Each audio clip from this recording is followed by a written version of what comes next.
Hey everybody, good evening. How do you do? Welcome to the stream where we are tonight recording podcast. Unsurprisingly, that is the plan. Right. So I don't know.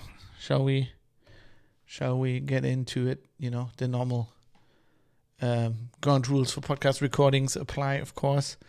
And I'll shall get right to it because I still got a lot of work to do, which isn't tonight, which is limited by this podcast, sadly. 1, 2, 3, testing. 1, 2.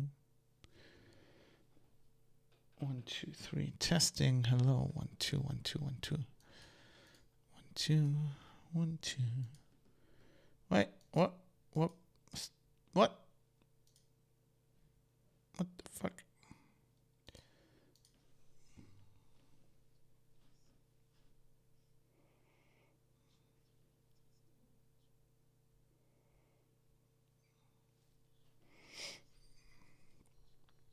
It seems to work.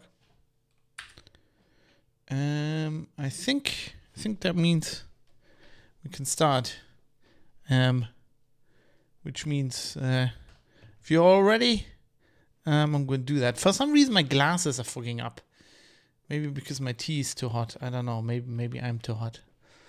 I have got no idea what's going on. But I'm just gonna have to deal with that. Shall we? Let's do this. As always, here we go.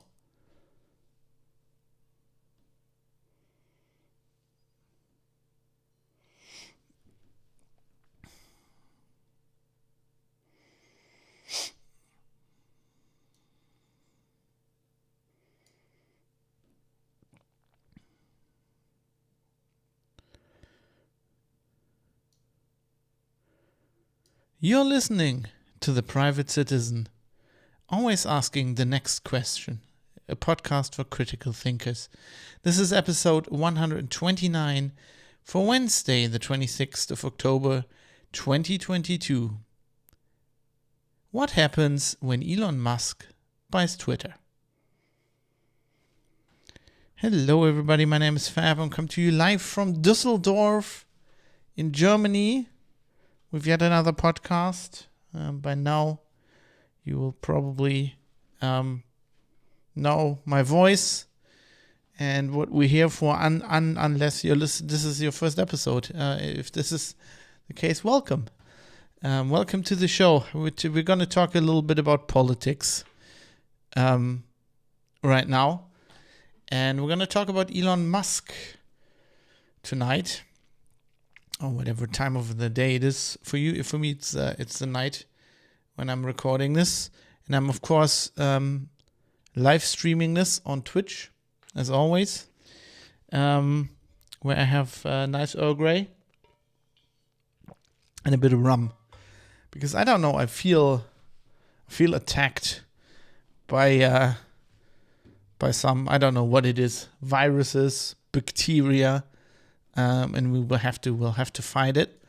So that's what the rum is there for. So settle down, everybody, settle in, and we're going to talk about Twitter and Elon Musk once again in just a little bit. But before we do that, there's a quick announcement I want to make. So I'm planning from next week forward to record and release 2 episodes a week, because I'm behind, because this year I've been massively slacking, and it's just dropped too many episodes, and I figured out if I don't schedule, speaking of the rum, let's have some here. If I don't schedule extra episodes, I will never catch up. So for the foreseeable future, I'm actually going to try to catch up to, my supposed number of episodes I should be at, according to plan, if I'd released one every week for 2022, which I've promised. I'm going to try to make up that number. That's going to take us well into 2023. But I'm going to try. So from next week on, I'm going to try to release an episode on Tuesday and on Thursday, if I can. There may be some weeks, like immediately next week, where I have to pick other days. And if I have to drop an episode because, other work takes precedence, then I'll just have to do that. We'll just have to deal with that. But I'm going to try. So don't be alarmed. I'm going to try to increase the number of episodes here a little bit. And of course, I'm gonna take the usual. I always take a hiatus at the end of December. Having a little bit of a holiday into the new year. I'm gonna do that this year as well. But I'm gonna then pick up in the new year with 2 episodes a week for the foreseeable time. At least that is the plan. That's what I'm aiming to do. The life of a freelance journalist is a little bit unpredictable, so things could change. But I'm gonna give my best. There's a fly, little Drosophila, is running around here annoying me. I think I've killed it. It's that I hate shit like that. Like little flies buzzing in front of your eyes when you're trying to do a podcast is not good. Anyway, with that little now it's flying around. I was gonna say with that little obstacle out of the way, but I'll just have to deal with that. Let's get into the topic we're here to talk about on this show.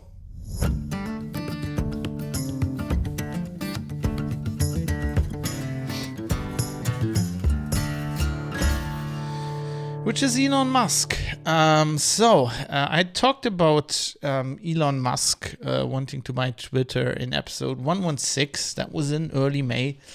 If you want to catch up to that, or you want to check out any other episodes, or if you want to look at the notes that I've prepared to do this show and all the links, please go to privatecitizen.press.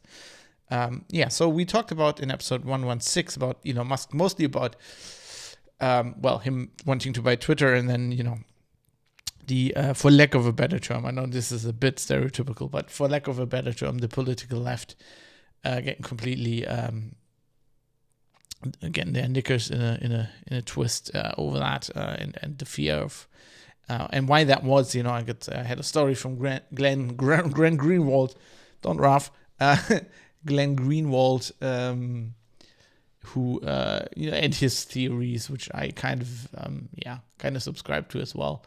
That it's largely about there is a political establishment right now in the US, and in Germany as well. It's kind of parallel, but it's kind of mirrors the same thing. But in the US, obviously, is where the power is to control Twitter, and they are kind of using the de facto control they have over Twitter to, I think,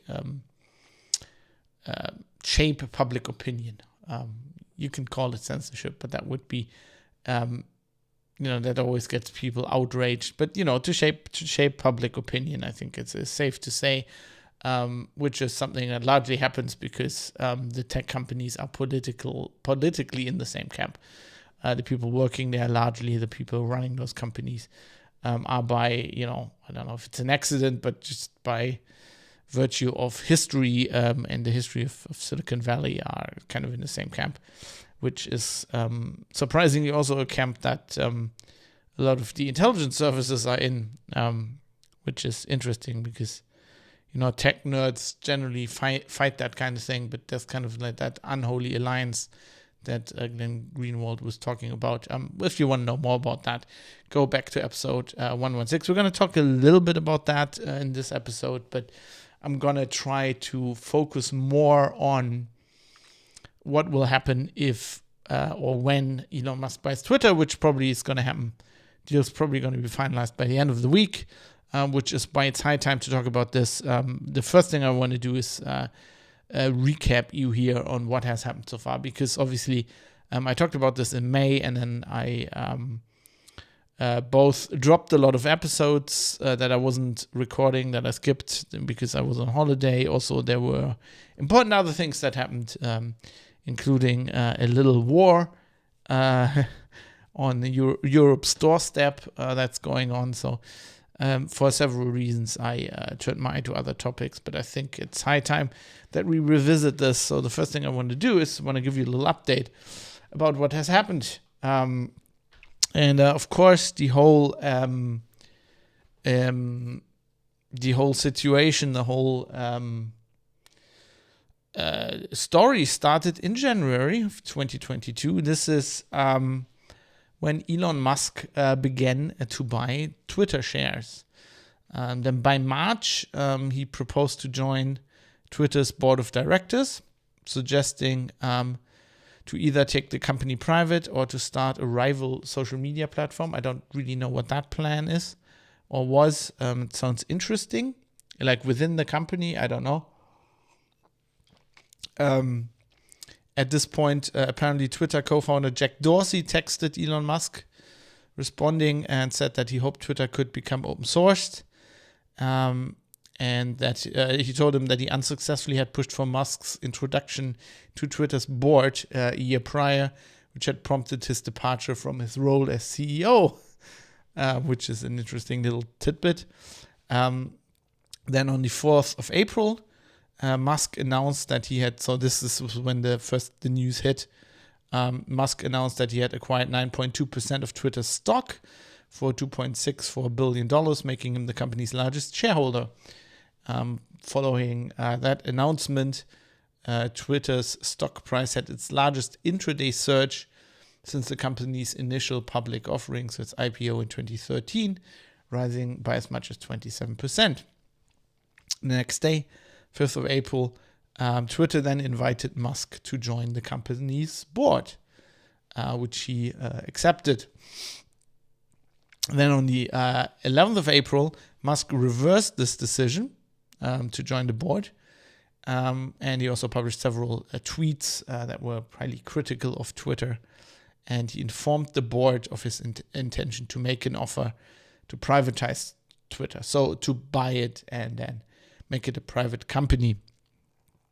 On the 14th of April, Musk made an unsolicited and non-binding offer to purchase the company for $43 billion. That is $54.20 per share, 420. A little bit of Musk's always been kind of a meme boy. Does have to get the 420 meme in there. So he offered that and then, buy it and take it private. So the bid was described in the media as a hostile, or I think also by the Twitter board, as a hostile takeover attempt. And the company responded that they would, quote, carefully review the proposal. In a TED interview, Elon Musk stated that he had aspirations for Twitter to become a, quote, platform for free speech around the globe, and, quote, calling free speech a, quote, societal imperative for a functioning democracy, end quote. And he insisted that he had not made the offer to increase his wealth, which is probably true. If you look at the whole thing, I mean, I've talked about in that first episode, and we're going to talk about this again, how I really don't like Elon Musk, and I've never liked Elon Musk. Even at a time when he was very much the tech world's darling, I was ranting against him. Never liked that guy, never liked how he does business. But I buy that he did not do that to increase his wealth. He doesn't need to increase his wealth. I think he knows that. I think he just does that out of fun. I think that this is way more trouble than it's worth, especially with all the lawsuits that have ensued and all the attention and everything. I think he's probably doing it for the attention. And I think he does honestly believe that Twitter is important for free speech, which is something I do believe as well, which I've talked about in the past. So I, no matter that I don't like the guy, I do buy that. Then a day later, on the 15th of April, Twitter's board of directors announced a so-called poison pill strategy, which would allow shareholders to purchase additional stock in the event of a hostile takeover should occur. So I'm not a stock guy. I'm not a financial guy. I go as far as telling everybody that they should not listen to me when it comes to monetary advice, because I'm terrible. as far as I understand, what a poison pill strategy is when a company faces a hostile takeover, they enact a plan where when this happens, then existing shareholders that don't belong to this hostile group can kind of, I don't know completely how it works, but it's kind of like they can buy more shares.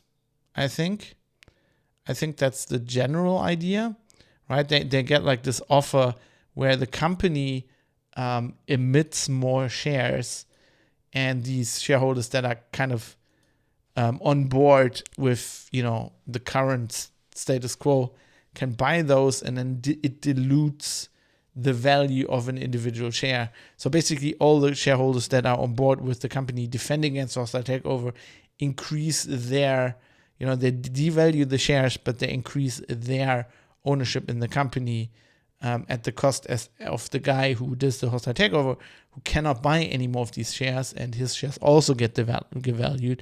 So he loses some of the stake. So to make or then has to buy more shares, which would make a takeover even more expensive. So I think that's what a poison pill strategy is, and that's what Twitter's plan was here. Then on the 20th of April, 420, always, I have to say this because people expect this of me. I find it always a bit weird that 420 is also Hitler's birthday. That kind of doesn't, to me, doesn't really, it's kind of weird. It doesn't fit somehow. I don't know. Doesn't seem to be so chill, that dude. I don't know. Anyway, on the 20th of April, Musk disclosed that he had secured financing for his takeover, provided by a group of banks led by Morgan Stanley, Bank of America, Barclays, MUFG, I don't even know what that is, Societe Generale, Mizuho Bank, and BNP Paribas for a potential tender offer to acquire the company. Twitter's largest institutional shareholders urged the company to seriously consider, quote, the offer. So there was now significant pressure on the company to accept this offer, which was I think a relatively generous offer. Twitter, I don't know how well my listeners here know Twitter. I've been on Twitter a very long time. I've been interested in Twitter a very long time. I actually used to be on Jaiku before Twitter, which was this Finnish social network that only Nokia employees were on, and lots of open source people, and Leo Laporte. And then at some point they shut it down. We all had to go to Twitter. I had a Twitter account on the side, but I was mainly a Jaiku boy back in the day. Then went to Twitter as well. And I've been interested in it for a long time, and it's for a very, very long time didn't make any money. And this was a company that was bleeding money out of all of its orifices. Continued to raise money from Silicon Valley because Silicon Valley investors could tell that it was important, but nobody had any idea how to make any money. They obviously went the obvious route, which was advertising, but even that took a very, very, very, very long time for them to even be profitable. I think they only turned profitable a few years ago. So I think this, as I said, I'm not a finance guy, but it does seem to me that this was a fair offer, or maybe even a generous offer. Anyway, so on the 25th of April, Twitter's board then publicly announced that they'd unanimously, why do I think I pronounced this wrong? I have no idea. Well, all of them accepted the buyout offer for $44 billion. And Twitter was then to become a private company once this transaction was complete. And it was expected that would happen within 2022. Now, at that point, the deal required shareholder and regulatory approval, but most analysts kind of we're guessing that there was unlikely to be any challenge from regulators, which in the end didn't happen. Musk was barred from disparaging the company or its employees before the transaction closed, which is something he has not honored, as we know. The agreement also stipulated that if Musk backed out of the acquisition, he would be required to pay Twitter a $1 billion breakup fee. I like the term breakup fee. Backing out of the marriage incurs a fee in this case. I'm reading this, a lot of this from the Wikipedia article, this whole shebang, which I also link in the show notes. Privatecitizen.press if you're interested. There's also more information in there. At this point, Tesla's, so Musk's other company, Tesla's stock price sank by more than $125 billion on the next market day, causing Elon Musk to lose approximately $30 billion of his net worth. So in one day, he lost more money than most, I think, pretty much the rest of the planet will ever make. After the deal was announced, Musk then said that his first plan would be to make the algorithm that ranks tweets in the content feed open source in order to increase transparency of the platform. He has also stated that he wanted to remove spam bots and, quote, authenticate all real humans. And this is where the trouble begins. Twitter, on the 28th of April, Twitter reassured advertising agency that their work would not be seen next to offensive material. And this is kind of where I'm, later that next week, that was when I released my first episode on this. And what they're talking about here is, of course, that by this point, the fear machine in the press was going, oh my God, Elon Musk is going to buy Twitter. This is going to end free speech on the internet. The white supremacists are going to take over everything. Trump's going to be back on Twitter. We're all going to die. That was basically what the New York Times, the WAPO, and everybody who copies them, pretty much every other newspaper, mainstream newspaper in the world, was reporting.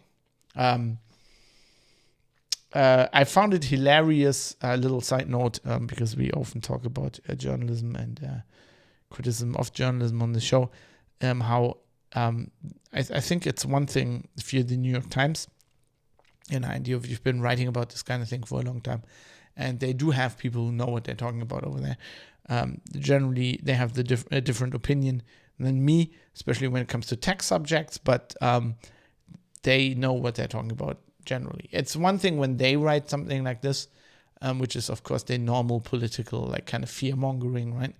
But then when, like, the German newspapers just copy this and they have no fucking idea. Like, we're talking like German mainstream newspapers like 5 years ago barely knew what Twitter was, right? I mean, they are so far behind the curve. Like, maybe they knew what Twitter was, but they were not taking it seriously. And then suddenly it's like, oh my God, the world's gonna end because Elon Musk said we need free speech, which these days is evil in the eyes of the people writing in those newspapers, right? I think it's, oh my God, the rabble, the people who stormed the Capitol are gonna be allowed to tweet. Twitter's gonna be full of those people. It's already, but now Trump's gonna be back and he's gonna create a lynch mob on Twitter, and it's gonna be downhill from there. That is basically what people were saying. And so when Twitter says they were reassuring advertising companies that their work would not be seen next to offensive material, what they mean is opinions that the mainstream, especially on Twitter, does not want to see, right?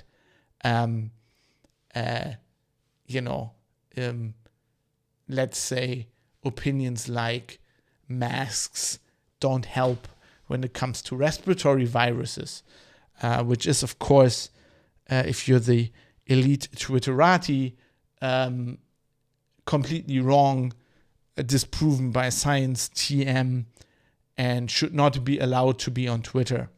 And certainly advertisers would not want this kind of filth to appear next to their content. By the way, I love Wikipedia, of course, is a bit biased on, like, everybody's biased, right? But generally, I mean, Wikipedia has many authors and many editors, but I think if you read this, a lot of this rundown, some of this is, well, not a lot, but some of it is obviously in that same vein, in that same political vein, like, you know, I love this sentence. Twitter reassured advertising agencies that their work would not be seen next to offensive material. What fucking work? We're talking about ads. You're making it sound like it's a fucking Picasso. We're talking about ads, right? We're talking about the thing that the people who are objecting to, you know, who are objecting to this, who are like, oh my God, Elon Musk is evil, which I don't like Elon Musk, but, you know, in this case, are generally the people who talk about late stage capitalism and how capitalism is bad.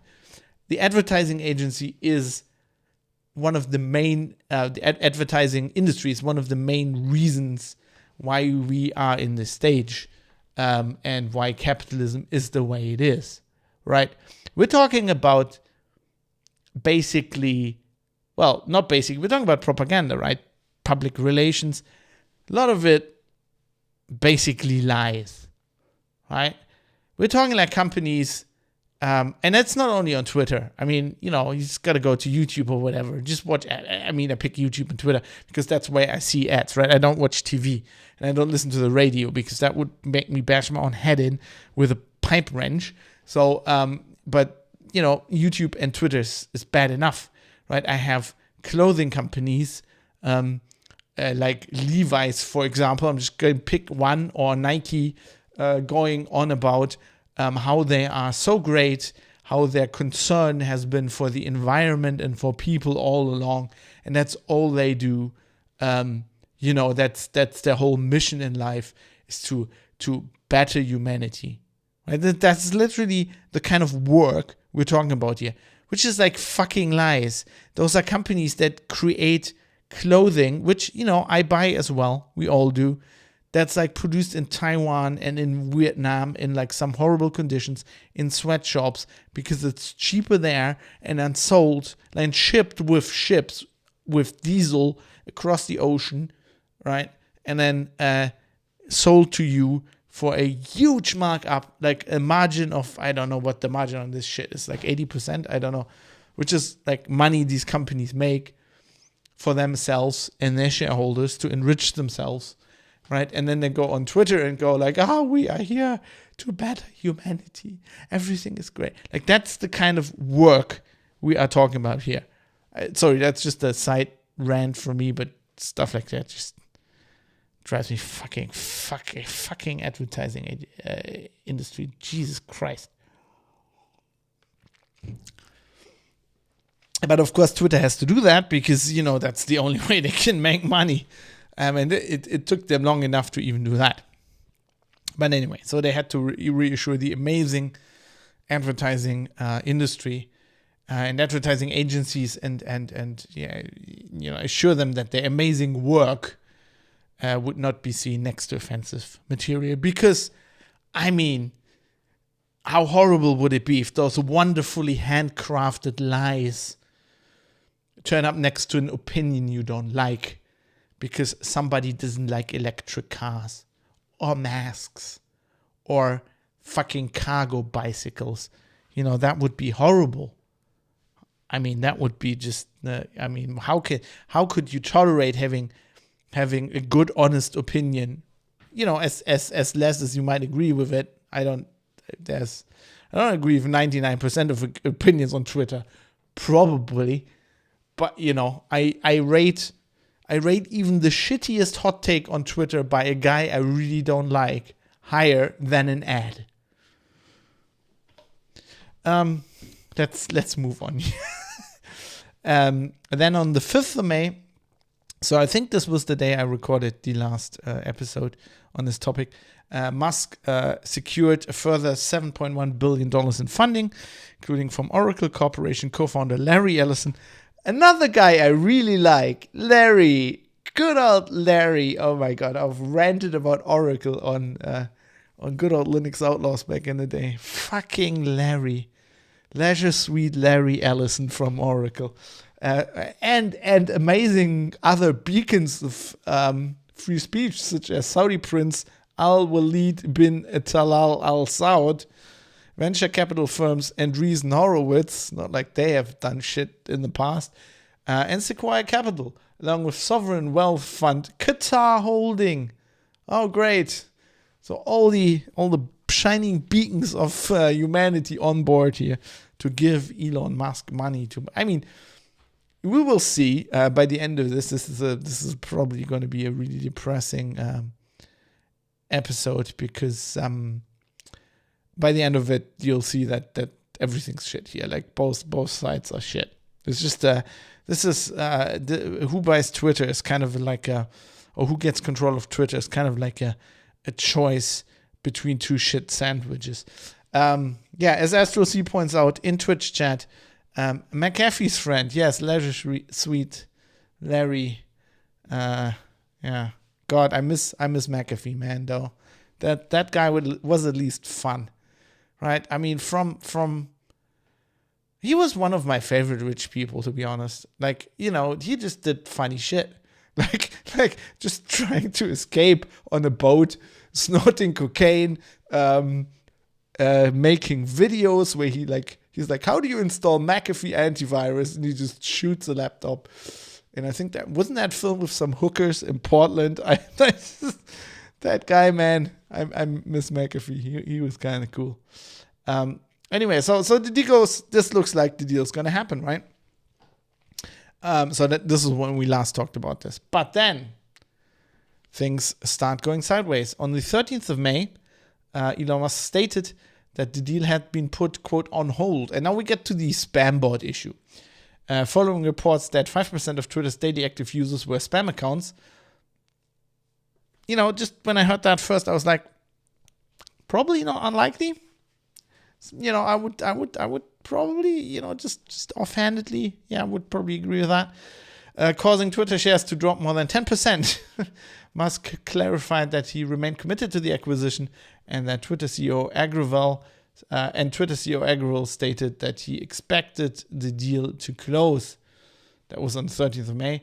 On the 16th of May, in response to a thread by Twitter CEO Agrawal stating that an external review into the platform's users was impractical, Musk tweeted out a poop emoji. I don't like Elon Musk, but the thing he did with that cave diver was disgusting. But he can be funny. Let's give him that. Next day, 17th of May, Musk stated that the acquisition can not move forward until Twitter could prove that the reports about bots were false. And he proceeded to urge the SEC, so the Securities and Exchange Commission, the US government agency in charge of the stock markets and stock market deals. He urged the SEC to investigate Twitter's daily user numbers. The same day, Twitter filed new documents with the SEC, including a detailed timeline of Musk's purchase, and affirmed that they would, quote, enforce the merger agreement regardless of Musk's actions. So now they start flinging shit. Now, what I find really interesting here is this story is this will be made into a movie probably, because it's hilarious. So it's kind of like Jack Dorsey trying to get Elon Musk on the board of Twitter, which doesn't work. So Jack Dorsey steps down, grows a massive beard, and lives on a mountain. I think that is what really happened. I mean, it's already movie material. Now Elon Musk goes, well, I think Twitter is really important for free speech, especially after he didn't say this, but as I kind of imagine what was going through people's brain at the time, especially after they banned the fucking president of the United States. And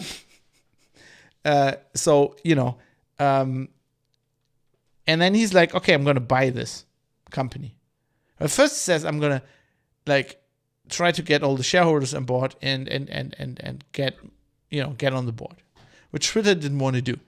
And then he's like, okay, then I'm going to do hostile takeover. I've got more money than brain cells, literally. Got more money than anything in the world. I've got more money than normal people have. This is going nowhere. He's got a lot of money. I'm just gonna buy shares, and he did that, and he became a major shareholder, and they had to invite him to the board, and so Twitter was fighting this. They were like, oh, we don't want it. We don't want this. This is a hostile takeover. This is evil. We have to fight this. So Musk succeeds by just sheer money, and manages to kind of also put so much pressure on Twitter from the outside that they have to kind of acquiesce to a deal. Then, I don't know, if you got some information, you got some discovery or whatever, then he's like, nah, don't want to buy it, it's shit. And now Twitter's like, no, you have to buy it now. Like, what? Like, at first they were fighting it tooth and nail, and then they were forced to agree, and then the other party says no, and Twitter goes, that is, in my opinion, a really weird move. Like, I don't think, well, it's not really a weird move. I think they figured out that it was a really good deal, and nobody ever is going to be as stupid as Elon Musk to buy Twitter again. Certainly not for that price. Not with all the fucking drama, and nobody's such a weird idealist / stone all the time like Elon Musk, that's never going to happen. They were like, this is a deal of a lifetime. Now we can't let him off the hook. Yeah. Unsurprisingly, on the 3rd of June, the acquisition was cleared by U.S. antitrust, officers, the people in charge of this kind of thing, which didn't surprise anybody because antitrust in the U.S. is, historically toothless. And I mean, why would this be an antitrust issue if the guy who also runs Twitter buys a social network? If Mark Zuckerberg had bought Twitter, then yes, maybe. On the 6th of June, Musk's attorney sent an email to Twitter, and Musk, in which Musk threatened to terminate his agreement with Twitter due to the company's refusal to comply with his request for data pertaining to its user base. Twitter responded that they would continue to cooperate with Musk to ensure that the transaction was closed in accordance to their agreement. So I don't know why Musk is backing down either. It does feel like the bot issue is just the scapegoat issue. He also had some issues with apparently some of the staff. He was tweeting against, some staff, like some CEO, C-level people doing a bad job. Maybe he just started to look into the company now that he would kind of had bought it and then gave him access, and he's just like, this is a shithole. I don't want to buy this.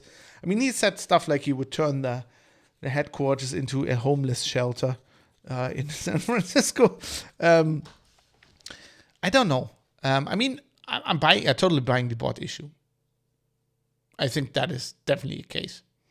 And I totally buy Musk. I mean, you can say about Musk whatever you want, and he's got some weird ideas, and he's like a hype guy. He just like, like way too much into cryptocurrencies and shit and blockchain bullshit. But he is somewhat of the technical-minded person, and I think he doesn't understand a point that I haven't understood either. Like, I have a difficult history with Twitter. I'm pretty sure I'm somewhat shadow banned. Then I talked about this a lot. Let's not go into this yet again, but I have some experience with Twitter. And I also, write things, publicly, and, I write, just now I've written a review about House of the Dragon, which I said some very unpopular things, which, then I get people shouting at me on Twitter, which is part of the job. I don't mind. But there's many troll accounts that are obvious troll accounts. Like back in the day, we used to call them eggheads because they just had the egg picture, or hatchlings or whatever. These days, they just have pictures cobbled somewhere from the internet, right? You can do an image search, and they're just like stock photos. And they are always like relatively young accounts, right? So sometimes they're registered and then people register them in mass, I guess, with scripts and leave them dormant for a while so they get a certain age, and then they sell them to other people who use them as troll accounts. I don't know. That's what I think is happening. But they're very easy to recognize, right? I mean, you could algorithmically solve this problem. You could, search that picture and probably find it in your database and find that like this one stock photo was used for like to register 20,000 accounts a day, right? And they're all like Anne Willard 15765666779. That's always their name. It's like a random like dictionary name with a number. I mean, nobody names the Twitter account this kind. Like you can't tell me with all the magic things that we can do with AI, like we can create art and we can, Dali can do all this kind of bullshit. This is so high technology and we can't fucking write an algorithm to detect this shit. I'm not buying this. So I don't know why Twitter is not doing this, like not culling these accounts. I suspect the reason is twofold. I think they probably like to inflate their, they like the way that inflates their user numbers, and also in the traffic and everything, right? So if these bots, are used to pull up pages, then to the advertisers looks like there are people looking at the pages, so they get page impressions. I don't know, and then also. They don't want to get into the trouble of moderating this and enforcing this because, I mean, you can probably write an algorithm that kills these accounts, but it will also, time to time, just kill a real account who's just like named his account James Doyle because he's called James Doyle, and then Twitter actually recommended James Doyle 47517, and he just took that, right? So that will happen, and that will be customer service headaches because then you have to sort that out, and so they probably don't want to do that. So I think that is a definite issue, and Musk was probably asking the same thing, like, why haven't you solved this? And Twitter doesn't want this to become public, I guess. Then on the 8th of June, Twitter's board complied, or they said they would comply with Musk's demand and would provide him with a Firehose data stream of tweets. So the Firehose is just all the tweets, that nobody gets. Like, there was many years ago, back in the day when Fab was fighting and when Grandpa Fab was fighting in the wars, the first internet wars. We're talking at the turn of the millennium here. Like your Twitter feed in the very beginning was actually the Firehose, right? It would just pull everything in. And then Twitter got way too busy, and then you just couldn't see the Firehose anymore. You can just go to the Twitter homepage and just get all the tweets from everybody. Wasn't happening. And then for a while, the API actually gave you the Firehose. So if you wrote a Twitter client, you just, got the API, and when you said, I want all tweets, you got all tweets in real time. And that got too big, and then too expensive, I think. And for a while, you had to pay for the Firehose. And now these days, you don't actually get the Firehose anymore. Anyway, that's the Firehose. So they said they give Musk that. I think he didn't want that. I think what he wanted was a list of literally all the accounts. That's how I understood it. But anyway, and then on the 16th of June, Musk attended an all-hands meeting at Twitter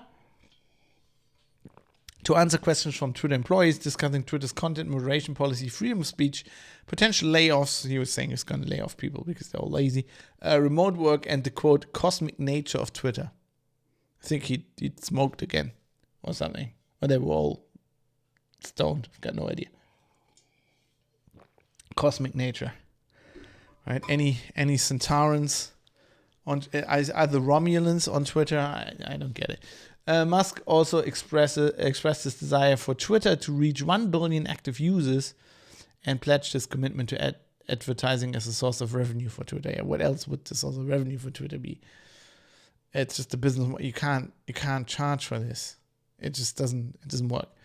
On the 6th of July, now we have the big thing that happened in a complaint filed by Whistleblower Aid with the SEC and the U.S. Justice Department and the FTC. Former Twitter security officer Peter Zatko accused several Twitter executives, including CEO Agrawal, and certain board members of making false or misleading statements about privacy, security, and content moderation on the platform in violation of the Federal Trade Commission Act of 1914 and SEC disclosure rules. So basically, they're doing things that didn't tell Musk, I guess, or the FTC, or the SEC. If the FTC is the Federal Trade Commission. These included misrepresentations to Musk made during the course of the acquisition bid, with the complaint specifically calling Agrawal's Twitter thread on the 16th of May deceptive. So that's the thing where he said external review was impractical. Musk replied with a poop emoji. I think they were, so on the 7th of July, next day, in a conference call, Twitter revealed that over 1 million spam accounts were removed daily. So they finally admitted this and reiterated that it was impossible to externally determine the exact number of these accounts, as it would involve private user data. Yeah, so what? So actually, when I read this, I think I was on holiday at the time, I laughed out loud.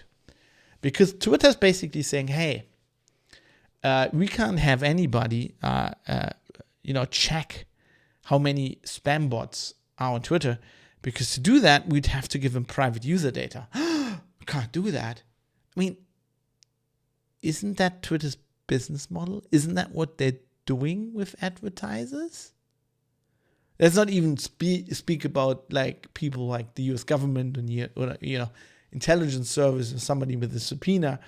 I mean, giving private user data to third-party companies isn't illegal, right? It's not even illegal in the EU under the GDPR. You just have to adhere to certain rules, right? What they're going to do if they're going to get hacked and they have to hire a security company and somebody hacked their user database, they're going to have to give the security company access to the user database, right? And you make them sign NDAs and contracts, and you indemnify yourself against them stealing the user data. So how is that an argument for not having a company come and check how many spam bots there are? That's just like complete bullshit.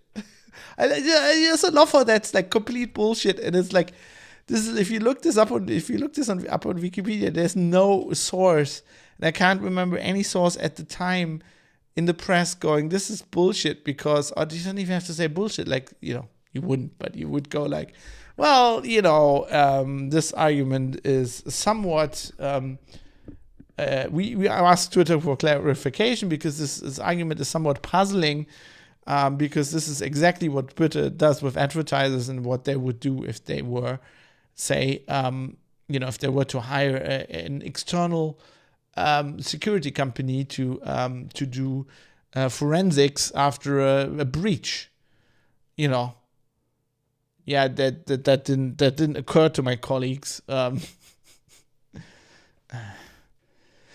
Anyway, so now we get into the timeline at the point where kind of the deal is withdrawn, because on the 8th of July, Musk announced his intention to terminate the proposed acquisition, claiming in a regulatory filing that Twitter was in, quote, material breach of several parts of the agreement by refusing to comply with Musk requests for spam-bot account data and dismissing high-ranking employees. In response, well, he wanted people fired, I guess. In response, Twitter pledged to pursue legal action against Musk at the Delaware Court of Chancery, and with the goal of completing the acquisition. Twitter's stock sank by 7%. After the news, dropping by a further 11% the next day. On July 12th, Twitter formally launched a lawsuit against Musk at the Delaware Court of Chancery. Now, we have some time where there wasn't any significant thing happening. Then on the 25th of August, Judge Kathleen McCormick of this court rejected the Musk team's quote absurdly broad request for data pertaining to all of Twitter's users, but ordered the company to produce data from 9,000 accounts it previously audited. As sample accounts. I don't know. I guess I kind of understand this because this is a civil suit, right? And this is one civil company going, we want all of your user data from the other company, to which a judge would say no. But I don't understand why the judge doesn't do this. Like, wouldn't it? So if Musk's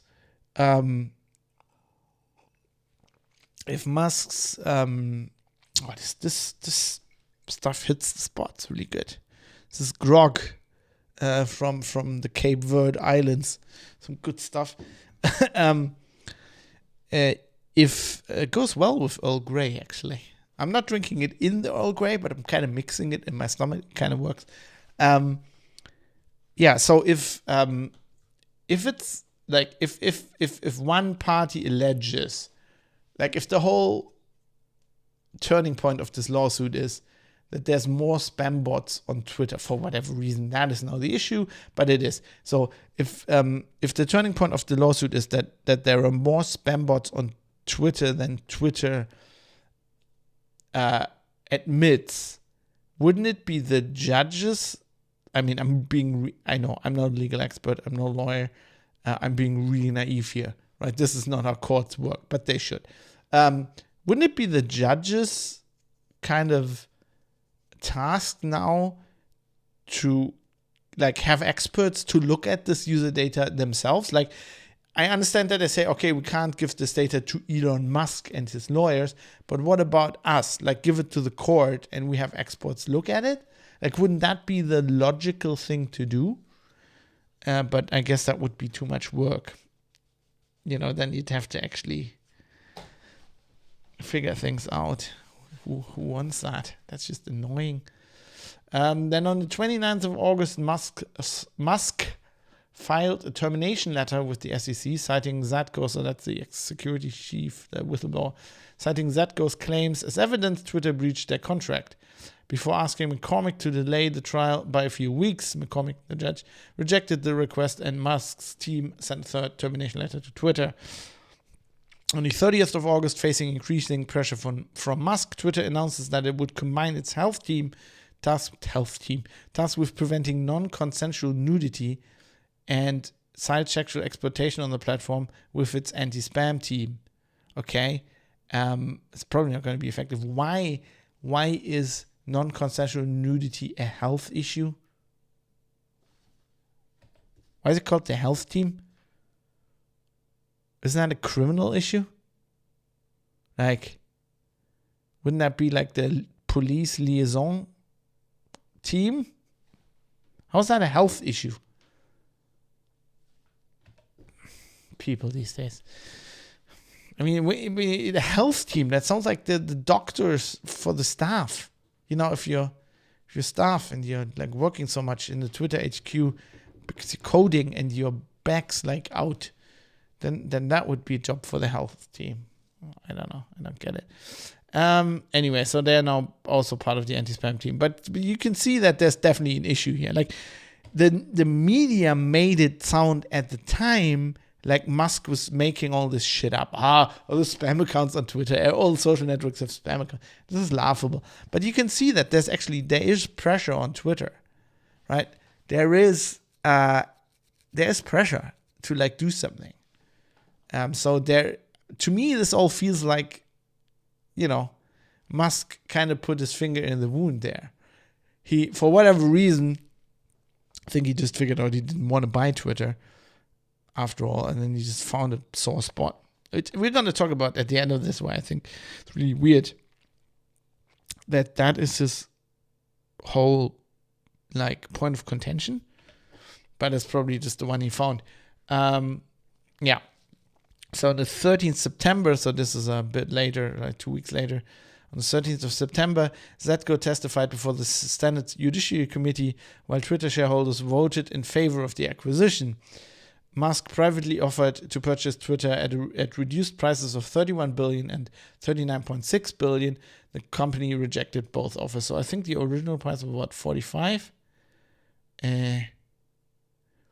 Was it? Let me just 43.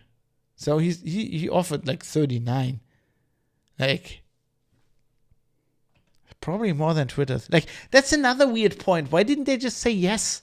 This company is just fucking insane. I kind of like Twitter. I like the software, but the company is just, and it just gels with every feeling I have with Twitter. You know, when I wrote like articles they didn't like, and they punished me by not giving me the check mark that they gave like journalists that work at the exact same outfit as me in literally the same job, and I was a lot more well known than them, including in the English speaking world. And then the shitty thing when, you know, I wrote more critical things about Twitter, and suddenly my followers, just like my people who followed me, just dropped off a cliff, like literally dropped off a cliff. And at the time, it was so obvious because I was on Google Plus at the time and on Twitter, and I was posting literally the same stuff. And like I was getting like hundreds of followers a day on Google Plus and none on Twitter. Like maybe one a week on Twitter, and like 100 to 200 a day on Google Plus. It was like from one day to the other, like basically on Twitter. It was like really weird. It's so obvious. Like that company is just fucky. They do fucky shit. Like this, like now suddenly they don't want to, like, okay, it's like 6 billion. It's not 5 billion less. Jesus Christ.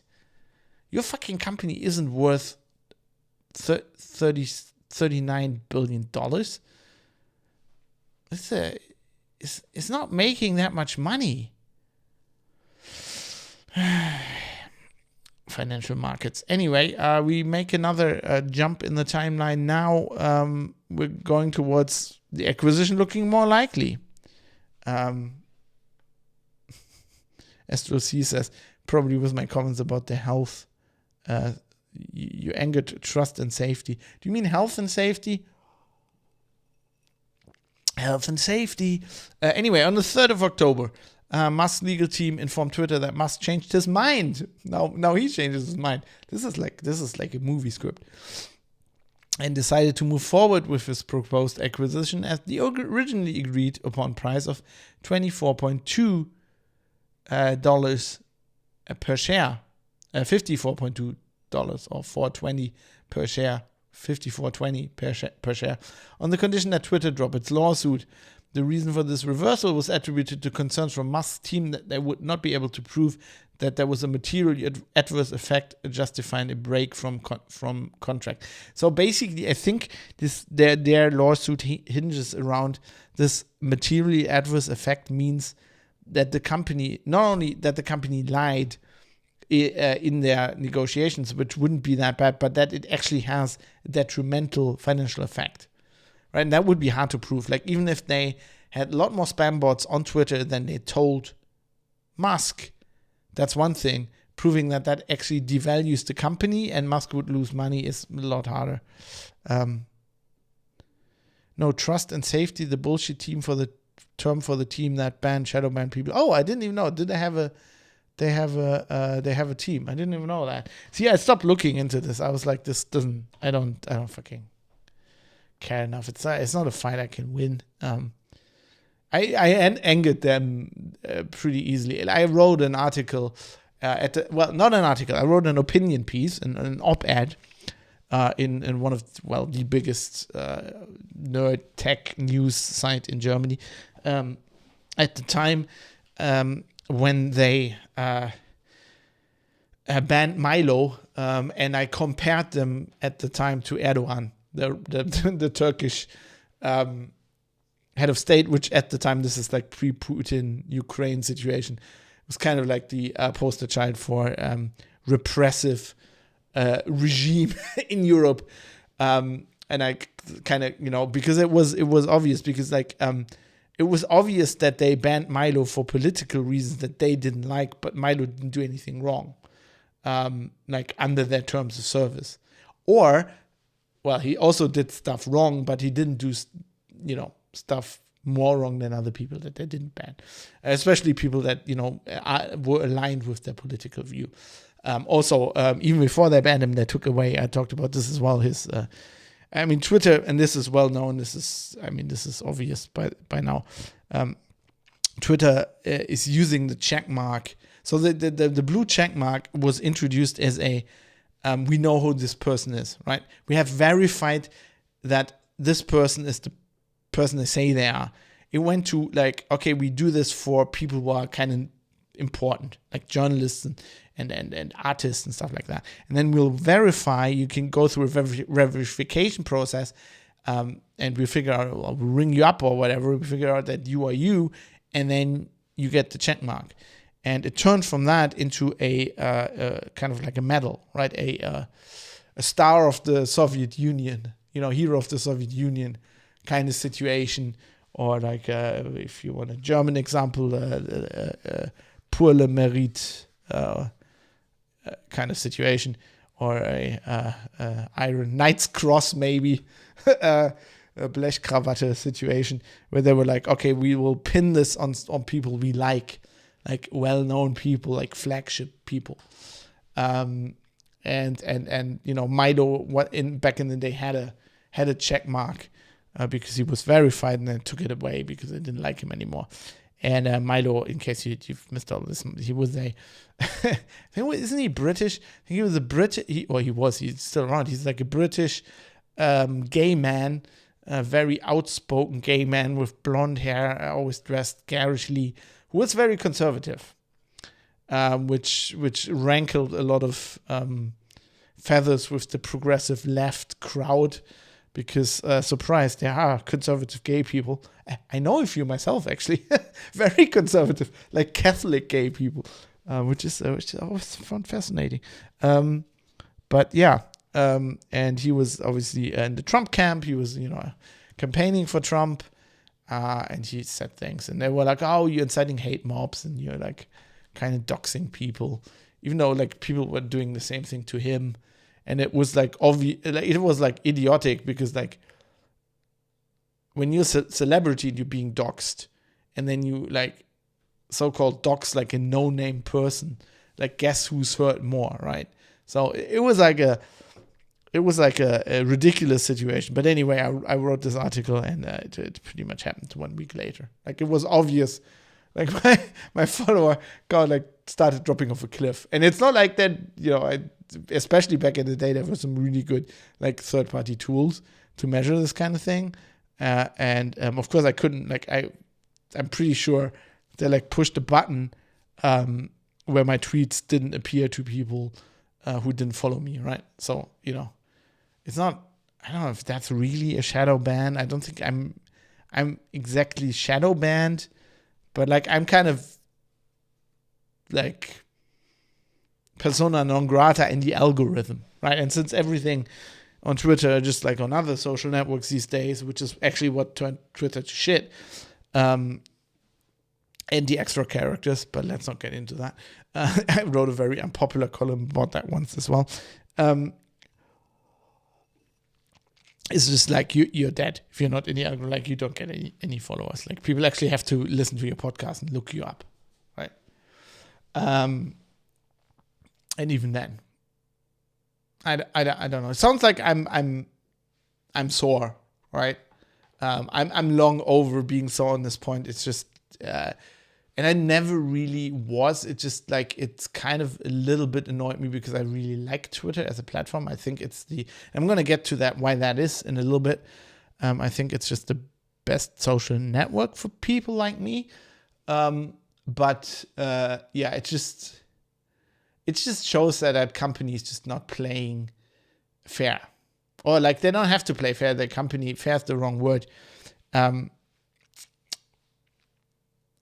They don't play with their visor flipped open, right? They're not honorable. Like, I don't care about like standing up for your own ideals and for your political ideals, but you have to be, like, in my mind, you have to be honest about that. In Germany, there's a very mean word for this, which is not really translatable, but I'm going to teach you a German swear word now. Hinterfotzig. So Fotze means cunt in German, and it means to be behind the C word. It's like it's a word for being extremely like Janus faced, right? So it's when you say one thing and then behind somebody's back you do exactly the opposite. You pretend to be their friend publicly, and then you stab him in the back, like as in the back, as dirty as you can.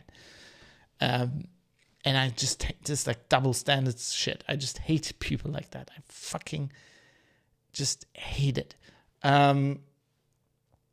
Anyway, so the thing is, there was I have a typo in the show notes. Oh no, we can't let that stand. No, that's the wrong button. We can't let that stand. I'm missing a T on material adverse effects. Where do we at? Where is this effect? Right, I got that fixed. Anyway, so people were analyzing that they probably couldn't prove that, so they said, okay, gonna drop the lawsuit. In response, McCormick asked both sides to propose to her how they should proceed. Twitter shares surged by 23% as a result of Musk's announcement. Neither Twitter nor Musk responded to McCormick's request, prompting her to announce that the trial would go forward as planned. Like, what the fuck is this? I mean, now we're at the point where Musk was like, I'm going to pay you a little bit less. Twitter's like, no. But Twitter started a lawsuit to force Musk to buy the company, right? At the agreed upon terms. Now we're at a point where Musk says, I'm going to do that if you drop the lawsuit, which is logical, right? And they don't want to do that. Like, what? Is this just about the lawyers not getting enough of a payday at that point? Like, what? What is even going on? Anyway, so trial would go forward. On the 6th of October, it's about a month later. No, 3 days later, sorry. McCormick agreed to a request by Musk to postpone the trial to the 28th of October, so that's this Friday, as I'm recording this. So Musk can finalize his debt financing for the acquisition, and she added that the trial would be rescheduled to November if the deal didn't close by then. 13th of October, it was revealed that Musk is being investigated by the US government for his conduct in the proposed buyout. On the 19th of October, Musk said in Tesla's third quarter earnings call that while he was, quote, obviously overpaying for Twitter right now, the long-term potential for Twitter, in my view, is an order of magnitude greater than its current value. And this kind of, you could say about Elon Musk whatever you want. He's not hinterfotzig. He's not, like, he might be crazy and way overrated and definitely not a genius, but like, I think that's what he believes. I think he very often says what he thinks, which is just sometimes isn't coherent. Like those fucking Joe Rogan interviews where everybody's like, oh, these guys are genius. The guy's just talking bullshit. the guy's just going on like techno babbling. It's just like meaningless Star Trek techno babble. It's just like idiotic. But okay. On the 20th of October, Bloomberg reported that officials in the Biden administration are discussing if the United States government should conduct a national security review of Musk's Twitter purchase and other ventures of Musk. President Joe Biden could block the purchase if a review recommends this option. The White House has insisted that Musk's purchase is not under national security review. Why would it be? Like, seriously, it's a national security problem if Elon Musk buys Twitter? Are you guys insane? Like, what is even going on? Bloomberg. Jesus. Idiots. And then we get to the latest point in the saga, which is the 24th of October, which is 2 days ago. In a video conference call with bankers helping Musk fund the purchase, Musk said that he would complete the purchase by the 20th of October. So, I'm just actually, let me just Google. Musk Twitter. See if they've, if he's bought it while we are doing the show. 39 minutes ago, TechCrunch. The end is maybe near. Elon Musk is at Twitter HQ. He's actually, what is he? Is he carrying a sink? He's carrying a sink. Why is he carrying a sink? Does it explain this? Entering Twitter HQ, let that sink in, he wrote. The video depicted him walking into the office holding a sink, referencing a years-old stale meme. What kind of... Let that sink in. Oh my God. That guy. How old is Elon Musk? I think he's using memes to just pretend to be young. God, he was born in 1971. The guy's ancient. He's an actual... Isn't he an actual boomer? That guy, man. Just like, 420, man. Let that sink in. I'm down with the kids. Yo, I'm going to space, man. I've got hair now after my hair plugs. I mean, those hair plugs are good. Like if you've seen like... now I'm just on a tangent googling Elon Musk's hair. But like there's like some really old pictures from him at Twitter where he's like, wait, no, not at Twitter. PayPal. Wasn't it PayPal? Oh yeah. Like his former hair. Like is his former hair and his current hair, man. I don't know. That guy, whoever did those hair plugs, was a genius. Anyway, no, he's at Twitter HQ. He's with a sink. It's gonna happen. Probably by the end of this episode, he'll have bought it. As Russi says, shit post or IRL. Yeah, definitely. Total IRL shit post. I can kind of, to be honest, if I was that rich, that's what I would do. That's what I would do all day. I'd just shit post. I'd probably create my own social network. I wouldn't buy Twitter. I'd create like a social network, call it shitposter. Like a little bird that was shitting. That's what I would do. Anyway, so now we're caught up. Next question is, what happens now? He's with a sink at Twitter HQ. Breaking news. What's happening now?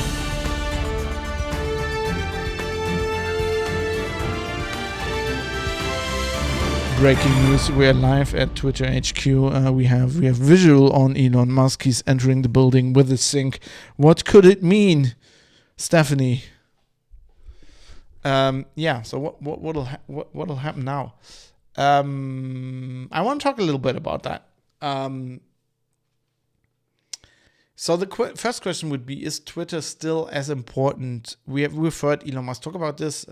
Read out some stuff from him early in the show. Like, is it still as important as he believes?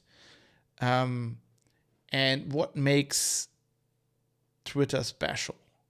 And I think there's a point that is generally underrated. And this is colored very much through my job experience as a journalist and especially as a tech journalist. But here's why I think Twitter was always special. And it's one of the reasons why I liked it.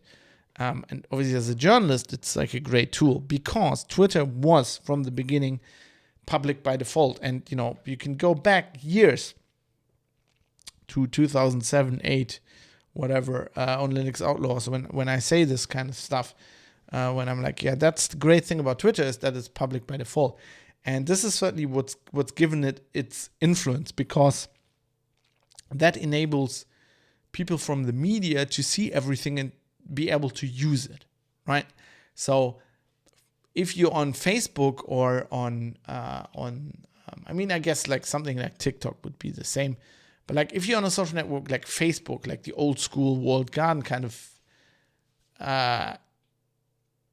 social networks, then you are like in these groups and it's hard for people to find something.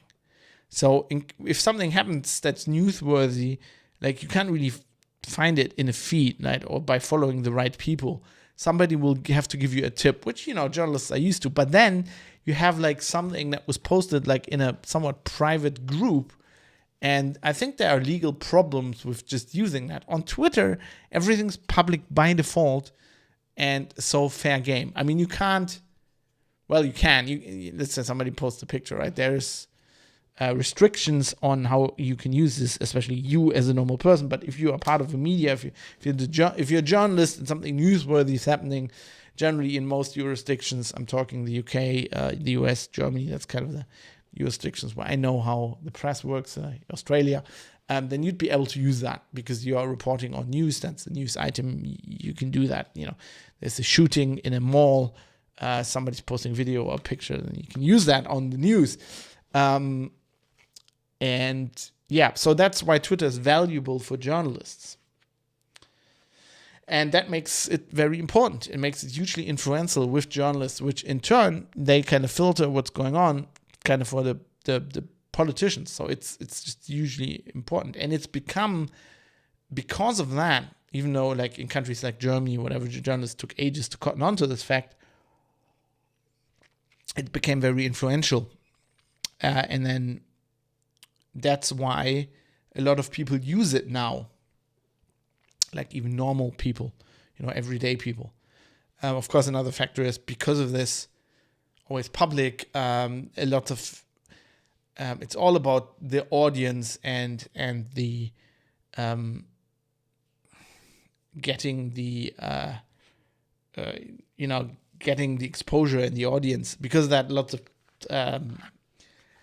celebrities are on Twitter as well, because of this kind of news factor and the press being there and you just being able to reach people. I mean, that's why Trump was on Twitter, because he could directly reach people. Much easier than holding a press conference. A lot more people, a lot more effectively. And so that is why it's more important than other social networks. But from this came just a huge audience and a lot of people being on there, which turned it kind of into like the default, because like it was on the news, because the TV news suddenly were reading out tweets, right? Because of that, it became the default kind of like town square of our democracy, right? It became the thing that in modern democracies we don't have or didn't have, because it didn't scale. But if you look at classical democracies like the Roman Republic or the Greeks, they had a town square, where people would like go to talk and form public opinion and debate and philosophize. And, did you hear Caesar is doing this in the Gallic provinces, right? And that's where the politics started. They went from there to the Senate. And because our democracies got much bigger, we couldn't do that anymore. And Twitter has become a modern equivalent of that. And with that comes incredible power, a huge power over the public discourse, which the media is part of it, but it's gone far beyond the media now. And it's, of course, being manipulated by groups, by everybody.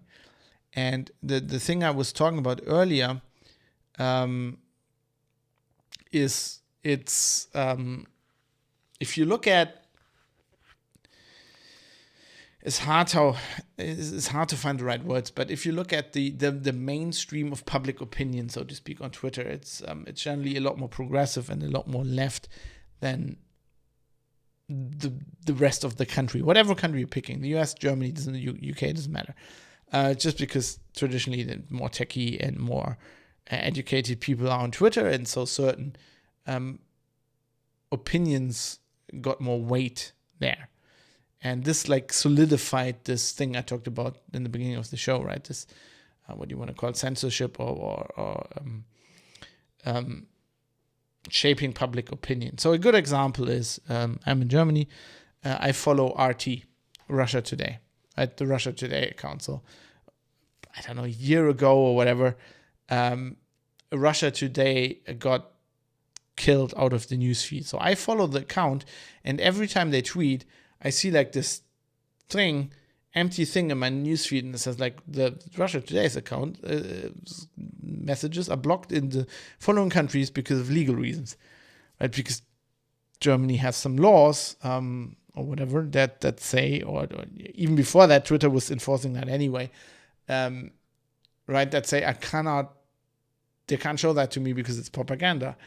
But like I get the US propaganda, I get propaganda from my own government, right? I get propaganda probably from, I don't know, the Saudis, some Emirates. I get fucking PR from companies, which is basically propaganda. It's just like, they just went and said, okay, you can't see the Russian propaganda, right? And that is unacceptable in a democracy. Like in a functioning democracy, like I think, by now mature democracy like we have in the Federal Republic of Germany, that is not acceptable. There's no reason why one relatively arbitrary source of propaganda I'm not allowed to see, but I can see the other propaganda. Right? I mean, when the German government has a press conference and there are journalists there and they ask questions, what the government says there is largely propaganda, right? When the president of the United States, it does not matter if he is Donald Trump or Joe Biden, has a press conference and says things, then that is literally propaganda, right? I know it's hard for people to accept this these days, but like, think back to the Iraq War when Colin Powell said they have weapons of mass destruction and lied. We know they lied. That was propaganda, right? Or think about the Falklands War and things Margaret Thatcher said back in the day. That is propaganda. So I'm allowed to see that kind of propaganda, but I'm not allowed to see Putin's propaganda. That doesn't make any sense. That should not be legally allowed. Like, either all propaganda is forbidden, and then I won't get any Nike advertising as well, because advertising is propaganda. Quoting Bernays here again. Like, that is just, I can't say it's unfair, because that's not it's just, it is a symptom of the fact that company and a lot of the people on that platform have a certain political persuasion, and they don't like to see things that disagree with that. And that is a problem. And I think that was something that Musk was saying in his weird way. I don't know if that is why he's buying Twitter. I don't know if that's what's really important to him. As I said, I don't like Elon Musk in the way he does things. But that is correct. I'm a very strong believer in letting people, and I've talked about this a lot, like even, I disagree with some German laws in this respect, where they go like, okay, these kind of Nazi symbols are forbidden because that will incite people to Nazism. I don't think that works. I don't think making something a taboo works to deal with both the past and the resurgence of certain ideas in the present. The only way to deal with neo-Nazis is to have them exposed, to let them demonstrate, to let them march, and to let them show what kind of dumb shits they are. Nazis are not very intelligent people.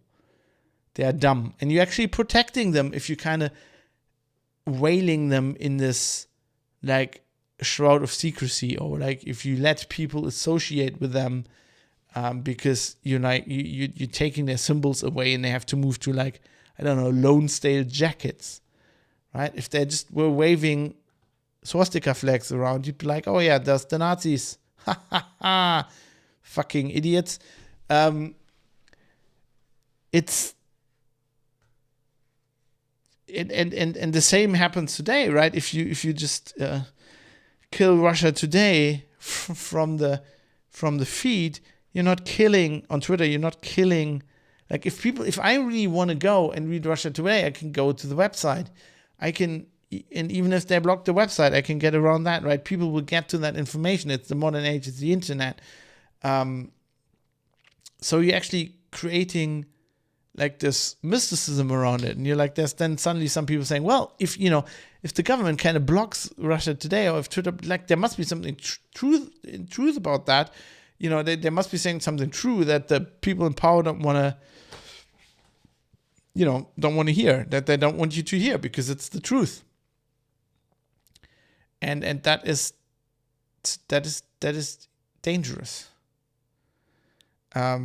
That is extremely dangerous. This is exactly why the Weimar Republic fell to the Nazis, because they weren't tackling some or a lot of the ideas that Hitler and the Nazis were espousing.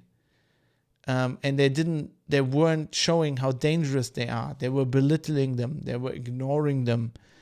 And, they were, on the other hand, kind of, saying things about, for example, the communists and really threatening ideas that the communists were espousing, that people in the street were really afraid of. They were saying, well, this isn't bad, right? They were kind of belittling that as well, and like denying people the actual threat they felt. And when the Nazis then used this fear, which was probably largely unwarranted, but because the government was kind of negating that fear away, they gave them power, right? And the same thing is happening today. I'm going to do an episode about this sooner or later as well. You have a geopolitical situation in Europe, and then you have people saying, well, I don't think it's a good idea for Germany to become involved in this war and support Ukraine in this, which is just an opinion. It's a valid opinion you can have. But then if like the mainstream opinion on Twitter is like, those people are Nazis, or that's an idiotic idea and we have to silence this is dangerous, you're not making it go away. You're giving it more power, and you're driving these people, because in a functioning democracy, in a healthy democracy, even if the majority of people agree that, with the other side of the argument, let's help Ukraine in some way or another, a consensus has to be reached. You have to gather these people that don't agree with you, and you have to have a compromise, right? You have to take their opinion seriously, and you have to discuss it in parliament. But if you go and say, well, those people all obviously just Nazis, and they're dumb, and they're idiots, and science, what do you think will happen? You're driving them to the extremes. You're driving them to those parties that are the same kind of populist parties that the Nazis were in the 30s. You're doing exactly that. You're being dumb, right? If Twitter is the marketplace, the forum where everybody gathers to hash out ideas, and there is people stalking like in coats and hats and they're stalking, and if you say around there, and they're skulking around, and if you say the wrong thing, they're going to drag you out of the square and say, you can't say this on here. We'll throw you in the dungeon.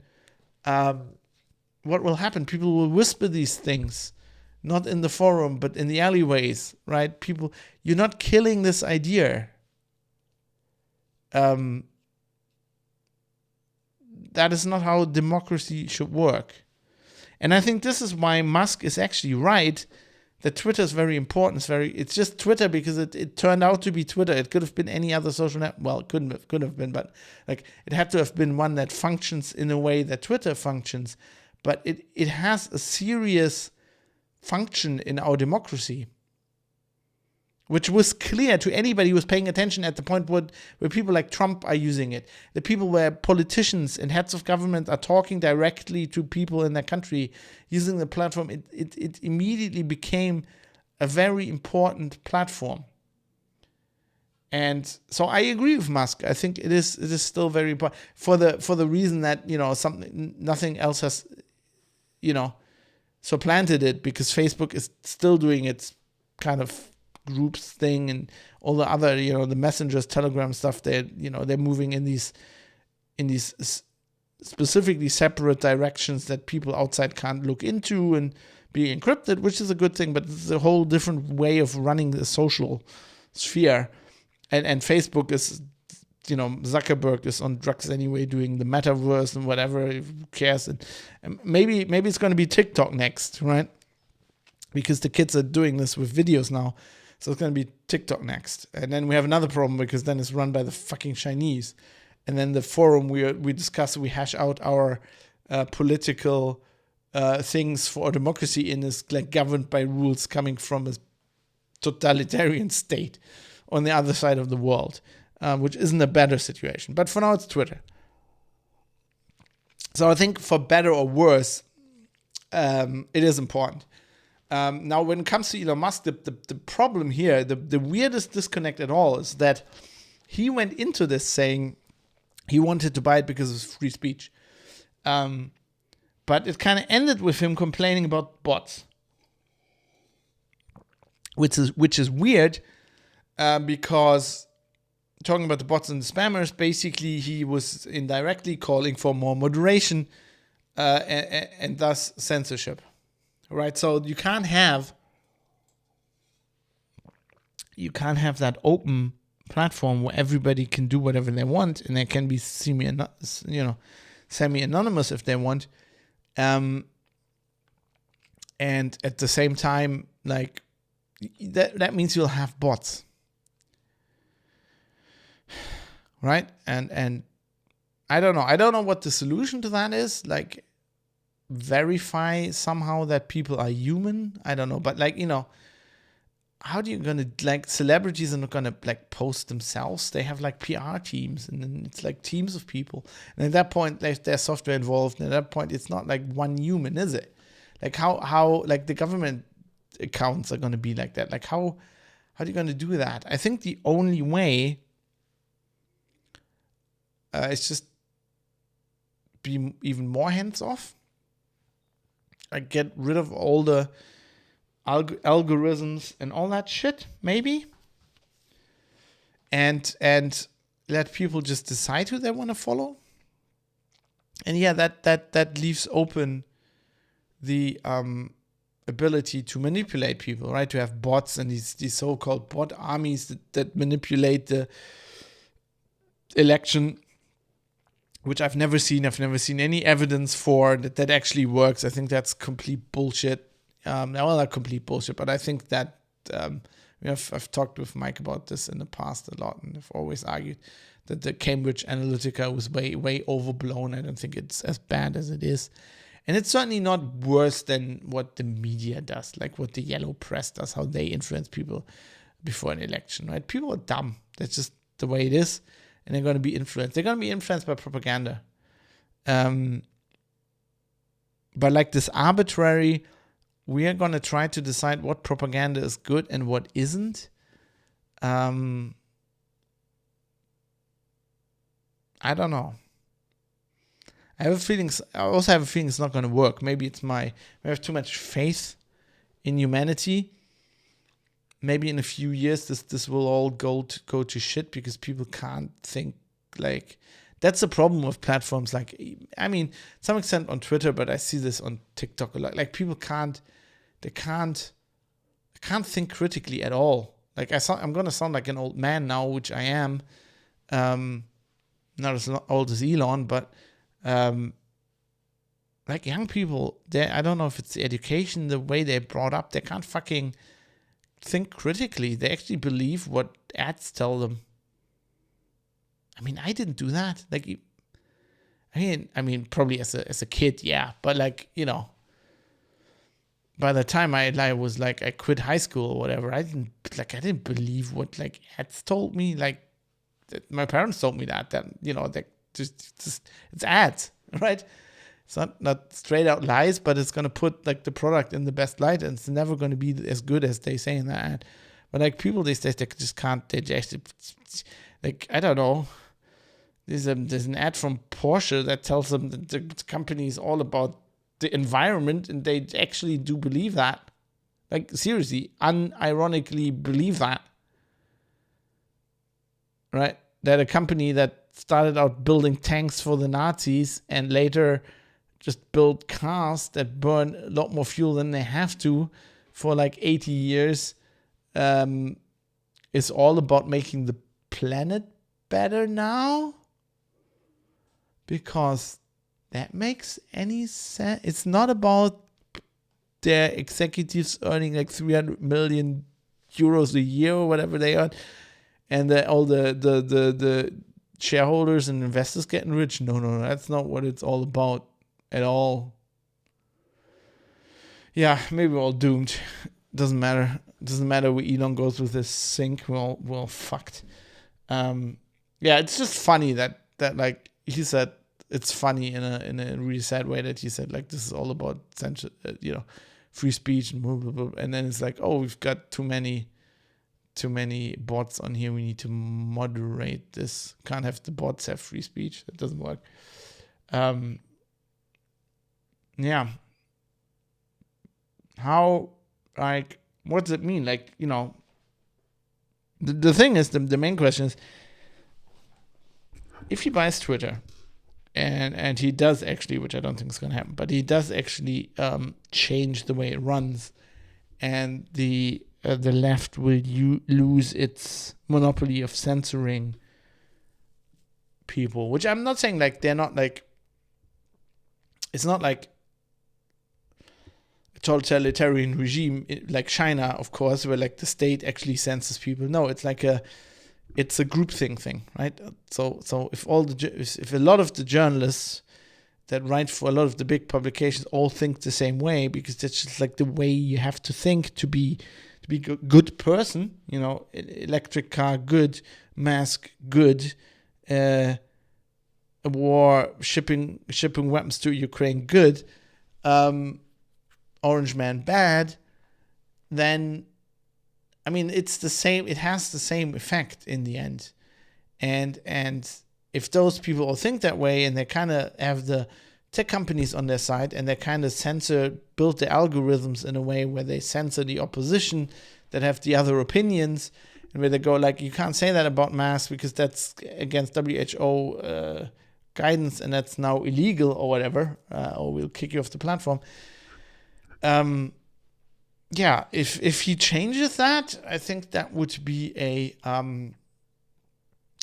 move for the better. I think that would, either give both political sides the same to censor this, then give like the fucking crazy Texans that think abortions are a bad idea, which, I have zero common ground with. But, like if the fucking crazy left guys who think that there's no biological sex can say what they want on Twitter, then the fucking they're all mad. They're all idiots, right? The anti-abortion people are as idiotic as like there's 38 different genders and we all need fucking pronouns now. Like they're all idiots. Like both those positions probably if you take all of this social network craziness away and you all meet in a pub, with a few thousand people, then like probably 99% of all people there wouldn't agree with either of those opinions. But if you look on fucking a social network, then it's like either that or that. Like there's no middle ground. There's no, hey, I don't want Germany to be involved in any way in the war in Ukraine. What? How can you say that? Well, I have always been a pacifist, and I don't think we should send weapons anywhere. Didn't you say the same thing 2 years ago? No. We need weapons for Ukraine. Putin is evil.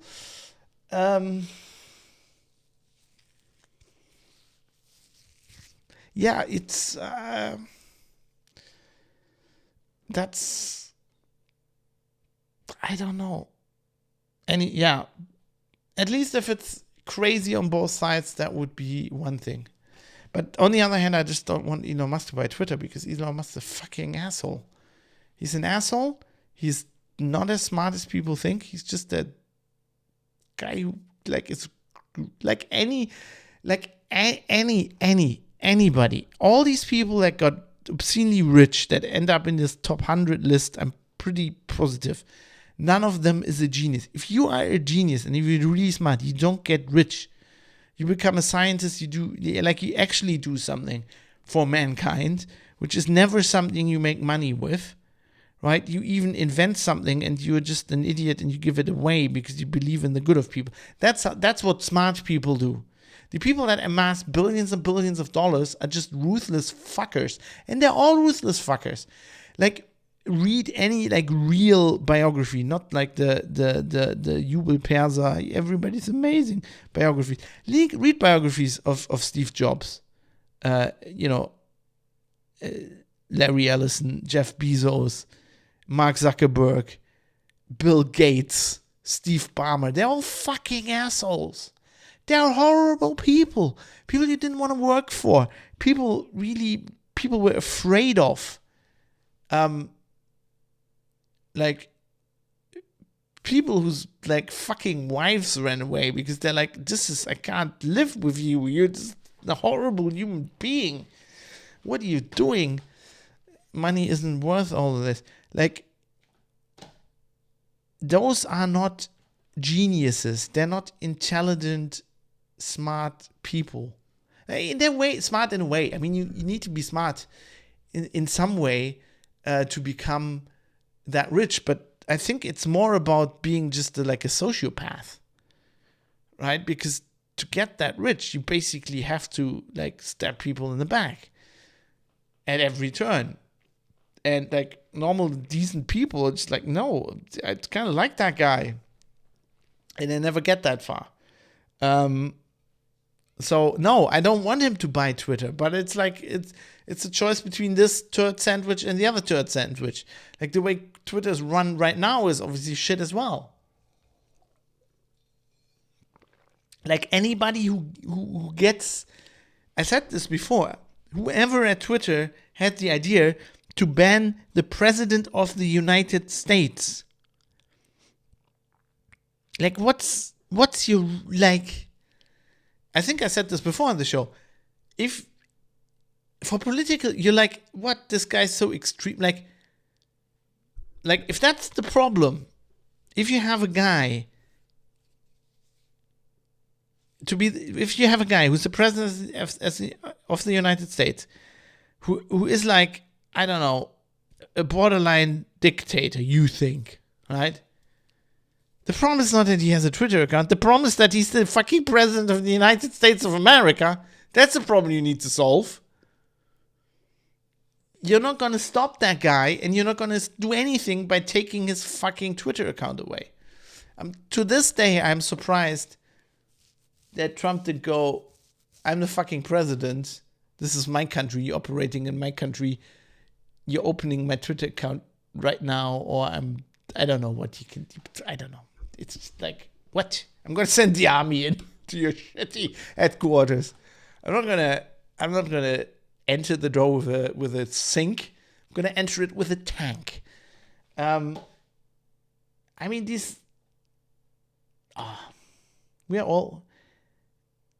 we are fucked. I think Elon Musk buying Twitter is marginally an improvement.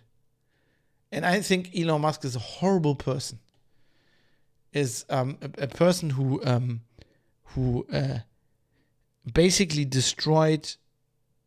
He did what was obviously coming, i.e., changing a horribly antiquated banking sector where like sending money, from one country to another took 4 days, to like the obvious thing, we have an app and we just send money around at the expense of like giving up all consumer protections, just fucking people over left and right, like closing their accounts for no reason whatsoever. Oh, you're a cam girl? We're taking all your money. Tough luck, terms of service. Like companies like that. Fucking Tesla, which builds has fucking stupid cars, that are just, that have design mistakes that other car companies solved literally 30 years ago or 40 years ago in their fucking cars. Just watch that James May video where it's I can't start my Tesla because the starter battery drained and it's not charging from the main battery, and what he has to go to fucking charge that battery, which is an hour of work, which is obscene. The design in those cars is idiotic, but people are like, oh, advertising, they're amazing. Electric cars are gonna save the world.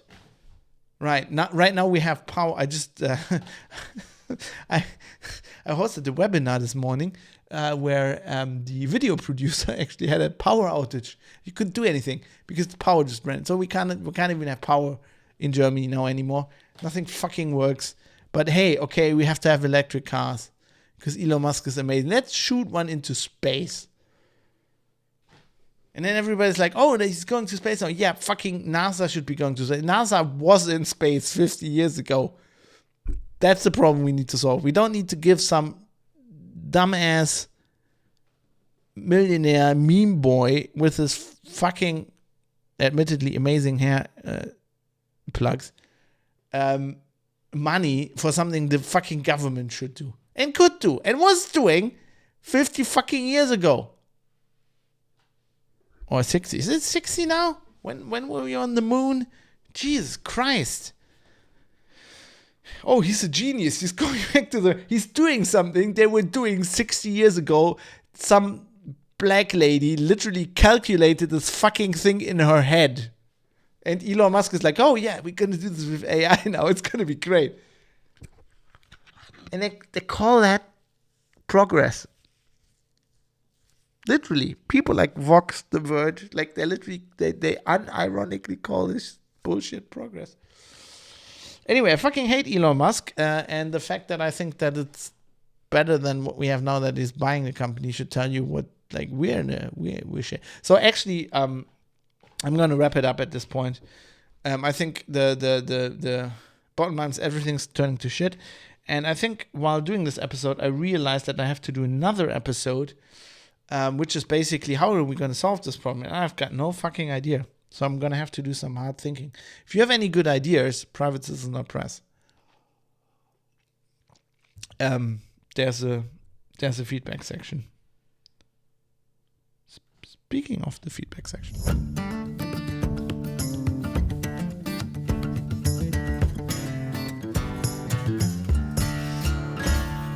Let me know what you think. That's very important to me. There was some discussion on the feedback, which I'm gonna quote now, which we're gonna talk about now, which I found very interesting. By today, it's just Basil Will. Got some stuff from Basil Wills on 2 topics, so that's gonna be our feedback section for today. So continuing a discussion we've had over previous episodes, but specifically from the previous episode. Basil Will said, I fucked up when I said biological gender. I meant sex, as in sex as in male, female, in biology, not in intercourse. However, I am starting to come around to your way of thinking where sex is purely about procreation. Therefore, I am male in that respect. I have fathered children. Actually, that wasn't right completely. My point, but I guess it's close enough. My point was who cares about, why do the people who care so much about gender expression care so much about biological sex? wouldn't an enlightened society, which is the one I want to live in, just say, hey, I don't care what bits you have in your pants or what chromosomes you have. If you want to be whatever, be whatever. Right? If I want to wear a captain's hat while I do my podcast, let me wear a fucking captain's hat, which I'm actually doing, by the way, in case you listen to the podcast. Why not? What I was alluding to regarding sex being more complicated could actually indicate biological gender. This is not necessary as anyone should feel free to be any gender they feel. However, it is often used against people who reject that a person should be able to represent their gender differently to their sex. The fact that there are biological markers that could indicate that some people will feel more comfortable in the opposite or in-between gender not only refutes transphobes, but also validates what we might feel, we as in the other people, the non-transphobes. There are multiple biological markers that can be found, including some weirdness with XY chromosomes and other things. Now, okay, I want to address this a little bit. I think you're going about this the wrong way, Basil, because speaking from the side of the people who are not transphobe or homophobe, whatever, who think like me and say, we want to be, why can't somebody just be what they want to be? Why pin that to biological markers? Who the fuck cares? That is like really like backwards to me. Like that's like something that sorry to bring the Nazis up again, but like the Nazis would do, like, measuring somebody's head and just like going, this is like like this doesn't have to be biological based. We don't need a biological reason for that. If somebody wants to be queer in some way, just let them. Like, you don't need a scientific explanation for that. Why would you even look for one? Like, what would the reason be? Like, why would you want to explain that somebody's queer? Like, who cares? And you're kind of saying, it not only refutes transphobes, but it also validates what we might feel. But the point is, we, as in the enlightened people, like, we don't have to validate because we're in the morally right position. I mean, obviously, we're not the ones telling somebody else how they have to live their life. And we don't need to validate ourselves because we're I would say the good guys, but why? And also you can't refute transphobes. Like, it comes from phobic, they're afraid, right? This is an emotional response. This is not something you can fight with logical arguments, especially not on a scientific basis. It's the same with like xenophobes, like people who, oh my God, the immigrants are going to take our jobs. Like, you can give them as much statistics as you want that the immigrants are not taking their jobs. They're not going to listen to you. This is an emotional response that you need to address emotionally. So I've found the best way to address this, and I've went through this with my grandma, who sadly died earlier this year. But like, she was an amazing person, but she obviously grew up in her time, and she had these ingrained instincts that were just like that she is completely not responsible for, like that education, the government back in the day, just ingrained in everybody, where she would sit in a tram with some people that looked like, I don't know, like they were from a more Eastern country that looked a bit more like they were from Asia, or like from Turkey or Iran or whatever, and she would like feel uncomfortable, right? And the way to persuade somebody like that is not saying, hey, look, they're not taking our jobs or whatever. It's like to impress upon them that those are also people. And one of the reasons why I like the internet so much is because you get to know all kinds of people from all over the world, and you get to become friends with people from all over the world, and you realize that they are also people like you. And that is the only way I find to fight this. It's on an emotional level, to get these people to become friends with people like that, with other people they might be afraid of, and then they realize, hey, these people are not bad people. If they're running from a bad situation, or they're running from a war. Like I would always say, Grandma, do you remember when you when you fled from the Red Army, and how that felt, and I mean, you fled from a part that was Germany to another part of Germany, but just imagine, like, you couldn't have done that, and you'd had to fly, run to the Netherlands or to Poland or whatever. And, just imagine how you would have felt in a different country, right? That's the way you can reach people like that, I feel.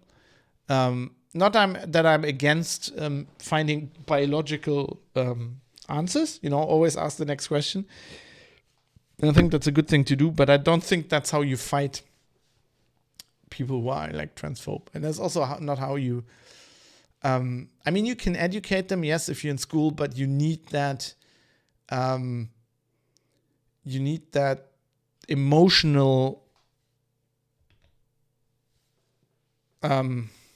aspect as well, right? I was brought up very like open-minded towards other countries and other societies by my parents, but that is one thing. What actually made me a lot more open-minded and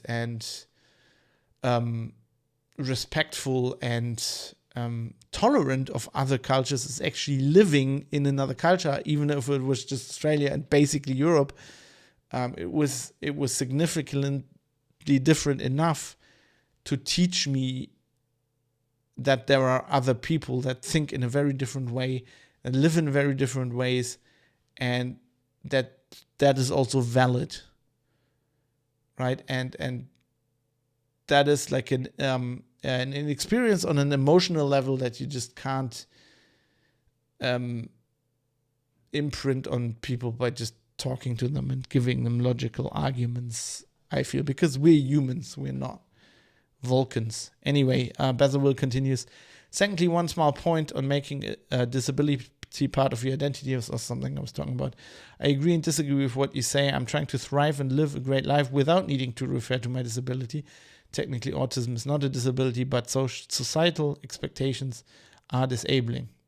So you are not disabled if you could just live your life as you wanted to, I guess is what that means. But other people society makes that impossible. It puts pressures on you, and that's what's disabling.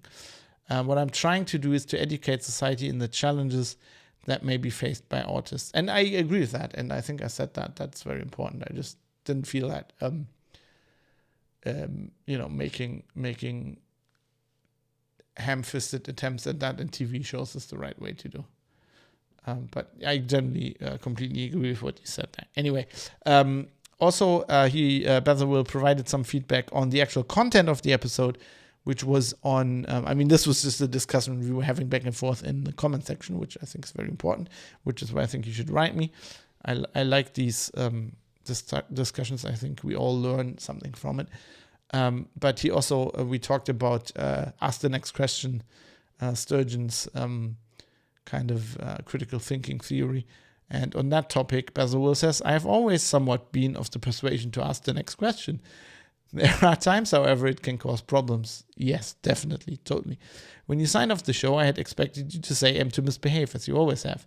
And when you said always ask the next question, which was more apt for this episode, and you may choose to adopt this as a new sign-off, I could not help but conflate the two. That is, asking the next question can sometimes be seen as misbehaving according to societal norms. I think this is genius. That's a very good point there. Yes, it is. And it's something that Sturgeon didn't address, and I also didn't address that. Of course, this is dangerous. I mean, I kind of talked about that a little bit because society is not used to this, right? And it's dangerous, as Basil will tell us now. For example, when my wife has something to discuss with me and she is just expecting a neurotypical response in the affirmative, my proclivity to ask the next question on a topic that after this line of questioning I will probably affirm can be seen as being contrarian or negative for the sake of it. Bezalel says neurotypical. I don't think it has anything to do with that, because I think that's just a personality trait. I certainly, the only reason why I have been together with my wife now for over 20 years is because she tolerates this. And she's very, very, very pig-headed, even more than me, I think. If she doesn't listen to this podcast. She's never going to listen 2 hours into podcast. Like, even if she tries, she's so busy. She's been falling asleep by this point, so I think we're safe. But yeah, the only reason I can, she's a scientist, so she's used to asking the next question as well. She tolerates my bullshit in this respect. And I don't think that's a neurotypical thing. Like, if somebody, it's kind of like,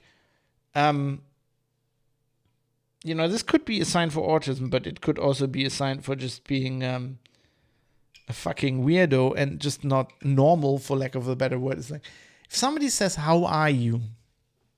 right? The society expects of you to say, "Yeah, I'm great," even if you're dying of liver cancer. Nobody wants to hear what your actual problem is. That's not what people want. That's not why they ask you, "How are you?" That's just a polite greeting. And I have this very same problem, like not only with my wife. With my wife, it's not a problem because she understands what I'm doing, and if she has enough and she thinks I'm full of shit, she just says, "Fab, you're full of shit, shut the fuck up," which I respect. But I was at a wedding at the weekend, and people have casual conversations. They go, "Yeah, that Putin is just mad, isn't he? It's just like there's some bullshit going on. He's mad." They don't expect Fab to go, "No, he's not mad. Actually, he's a very calculating statesman, in a way that Hitler was also not mad, and this is the actual problem." And then Fab launches into a geopolitical discussion. They don't want that. It's kind of the same thing. It's kind of like it's an outgrowth of this asking the next question. It's like not confirming with society when society just goes, "Yeah, we're just not going to talk about this," right? We're just going to parrot something that the news said, and then everybody says, "Yeah," and then we'll move on. To have actually the backbone and the balls, which you can also have if you don't have any physical balls. I think that should be clear by now. Or the backbone to go, "No, actually, no. And to stand up and say, "No, this is exactly the problem, and this is why we're in this shit," is something that society does not, that is aiming to misbehave. It is. So I think Bezalel is completely right here, and I can use both sign-offs of the show because one includes the other. I think aiming to misbehave very much includes always asking the next question. That is one of the big ways you can actually misbehave without violence in our society. And it'll stir up almost as much shit as if you just pulled out a gun and shot into the air. That being said, there should be no reason my wife and I should not be able to have a discussion asking the next question, but unfortunately emotions can get in the way. Oh, believe you me, I know what you mean. Plates have been thrown in this household. It's been a long time ago, but there were plates flying. There are some rumors that neighbors called the police once. I too can feel hurt when my ideas are questioned in this way. Yes, we all do. That being said, this is certainly a good tool one should do internally. Yeah, and you should also do it externally. I think it's part of growing up to get over this being hurt, and this childish response, and behaving like being Drachenlord and being 36 or whatever, how old he is now, 33, and behaving like a child and going, "No.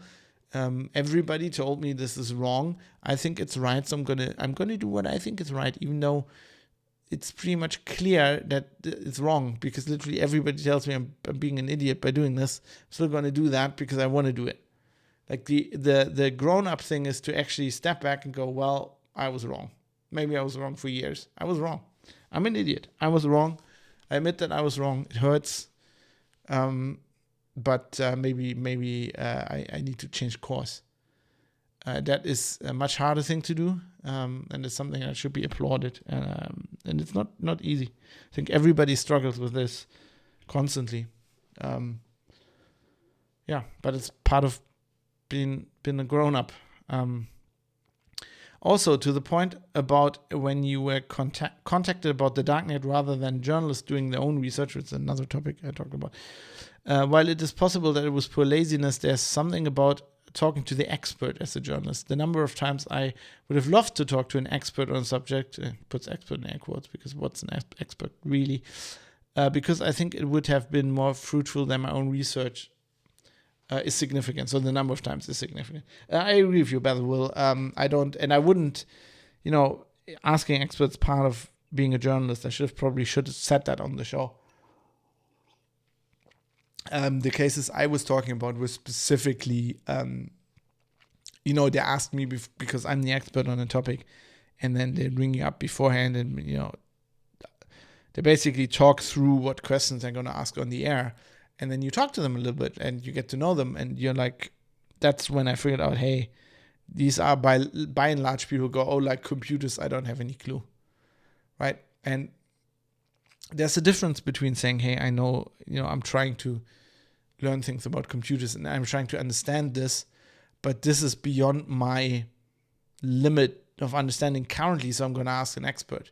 But I very, very rarely met other journalists, as sad as it is, I very, very rarely met other journalists who were like that, who even showed an interest in the field. And I am somebody, I'm many things. I might be obnoxious, I might be an asshole, I might be wrong a lot of the time, I might be annoying. I have many faults, but I think one redeeming quality, if I have one, is that I find everything exciting. And I ask everybody, like, when there's somebody comes in and to repair the plumbing, I go like, wow, this is so, tell me what it's like to be a plumber and be in people's houses all day. What kind of interesting shit have you learned? And oh, by the way, how does this fucking thing work that you're doing right now? And most of the time I do that. I try to be interested in everything. I think that's kind of, I feel that's kind of one of my biggest jobs as a journalist, to just be open-minded and be interested. And I hate people who are just like, computers, I don't know, I don't want to know. I just have to write about this now or talk about this now, so I'm going to get an expert. Right? I don't think it is bad to not know something. Everybody starts. I mean, I started literally as a dumb podcaster, and I did Linux stuff, and then I just researched myself a little bit into knowing a little bit about IT security, and I'm by no means an expert, as a real expert, as somebody who's actually done pen testing and stuff like that, right? I never really done that, so but I try to learn, and I don't go, oh, this is above my pay grade or above my understanding. If I can, like, even stuff that I really, really don't like, and I don't have the brain for, stuff like math. If I find somebody who's like really good at explaining that to a dumb person like me, like in that respect, I cherish talking to them, because those people are very, very, you don't meet them often. But I think you also don't often meet people who really, like, show this kind of interest in the stuff they do, which I can understand. If you just want to live your life, you have kids, you want to do whatever you want to do, and you just work in an office job, fair enough. I mean, that's okay. I don't expect anybody to do that, except if you're a fucking journalist. As a journalist, your job is literally to look at a thing that you don't know much about, learn as much about it as you can, and then explain it to somebody who knows even less. And the only prerequisite for that job is that you maybe can write a little bit, or you can talk a little bit, and it's not even education or any specialized knowledge in the field. It's just having an interest and trying to be open-minded, right? And trying to to understand what your biases are and trying to understand your audience, right? So what you need to do on a most basic level is to understand a topic as best as you can, and then you understand your audience as best as you can, and then what you try to do is you get a lot of the, as many of your audience as you can to be interested in this and to learn something about it. And all kinds of journalism is that, from writing a column and an opinion piece to writing a breaking news story. It's basically just that. And it's amazing how many people went to fucking J school for years or did whatever and worked at whatever amazing editorial offices and fucking were editors in chief, and they don't have that little, like, that most basic understanding of the job. Amazes me. Anyway, that's enough for me. I've ranted at you enough. To quote Adeline Niska from Firefly, at dinner I will getting an earful of this. There's no way around that. No, I didn't kill my wife's cousin. Just strung up from the ceiling. Oh, Klaus likes to stand in the door and say boo. God, I love that series. I fucking love that series. And no, I'm not gonna watch the fucking Disney remake. They can go burn in hell. I think that's one of the few instances where somebody said, we're going to pay you to write a review. I will not watch it. I think. Generally, I'll watch everything. But I think that will hurt me so much. That fucking remake is going to hurt me. I know nothing about it, but I know if they remake that show, it's going to hurt me so much. Doesn't matter. I mean, even if they get the original cast back together, it's just which is not gonna happen. The fact that it's Disney is enough. It's that's gonna fucking destroy my soul. So I'm not gonna watch that. Anyway, let's move out. Let's get out of here. Let's skittle. What's Deadly Slop always say? Skittle, skedaddle. Let's skedaddle. I can't remember. Anyway, let's get the fuck out.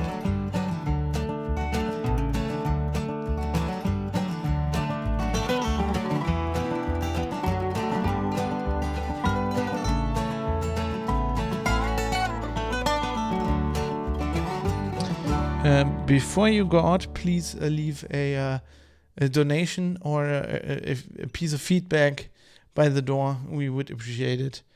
You can become a patron on Patreon. You can use PayPal. You can send me feedback in various ways. It's the value for value model. All the details are in the show notes. PrivateCitizen.press, in this case, privatecitizen.press/episode/129. And you'll be right at the show notes. And that is the point where I have to thank everybody who left a donation by the door and kept me going and brought this episode to you. So thanks to Galtaran, Rodane the Insane, Steve Hose, Butterbeans, Michael Small, 1911G, Jonathan M. Hetai, Michael Mullen Jensen, Jaroslav Lichtblau, Dave, Jackie Plage, Sandman616, IKN, Bennett Piata, Rizal, Vlad, Avis, Joe Poser, Dirk Didi, Fadi Mansour, Kai Sears, David Potter, Mika, Cam, Mr. Amish, Indie Gamiacs, Robert Forster, Captain Eckhead, RJ Tracy, Crunkle, Rick Bragg, Ricky M, Barry Williams, Jonathan Astro C, Superuser D, and Florian Pigorsch.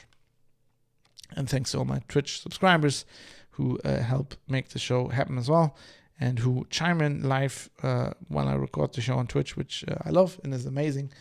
And you can see recordings of this episode, or of all episodes, almost all which I record, all that I record live, will be live streamed on Twitch, and then end up on YouTube. Links are also in the show notes.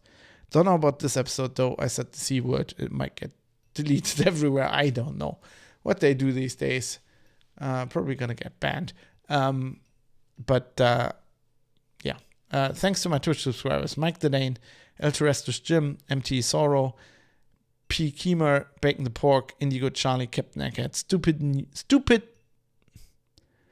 End User. I always think it's Stupid End User. I think it's like Schultz, Hogan's Heroes kind of German. Stupid End User, Century Apertus, and Redeemer F. I also have to thank Bytemark, who are doing a great thing for free speech by not censoring anything and giving me server and bandwidth to send this show to you. I appreciate Bytemark at bytemark.co.uk. They are a UK cloud hosting company, and they're doing great things. So I love them. Theme song for this show is called Acoustic Roots by Raul Gabizali. And the song I'm going to play out with is Racing Butterfly by OTE, which I just discovered. It's kind of new on Epidemic Sound, apparently. Kind of cool synthy acoustic song, which I like. See you next week. Aim to misbehave, which means also asking the next question. See ya.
Ooh, I like the ending of that song. I love it. I love it when songs fade out like this. It's pretty amazing. Fucking glitchy bullshit. That's it for me, everybody. You brigands. We're gonna rate Ben Burns now, who's doing his 1 hour track challenge, just like last week, because I got to edit this podcast and get it out, and then I have some war patrols to conduct in the Atlantic. So yeah, got the lights, got the running lights already for the Periscope watch. Yeah, thanks for watching, everybody. It was a lot of fun. Kind of liked. It's 2 hours of rants that I needed to get out. Yeah, world's going to shit. See you next week, hopefully for 2 podcast recordings. I'm also going to do some game streaming at some point. I hope. But things are crazy. I mean, I need to do this podcast now, and I need to do some more work. And I need to get up early tomorrow morning. Fuck. It's too much work. Anyway, Ben is live, it seems. He seems relatively live. I'm going to head over there now. Say hello from me. And see you soon, everybody. Thanks for watching. I appreciate it a lot. Wait, wrong hand.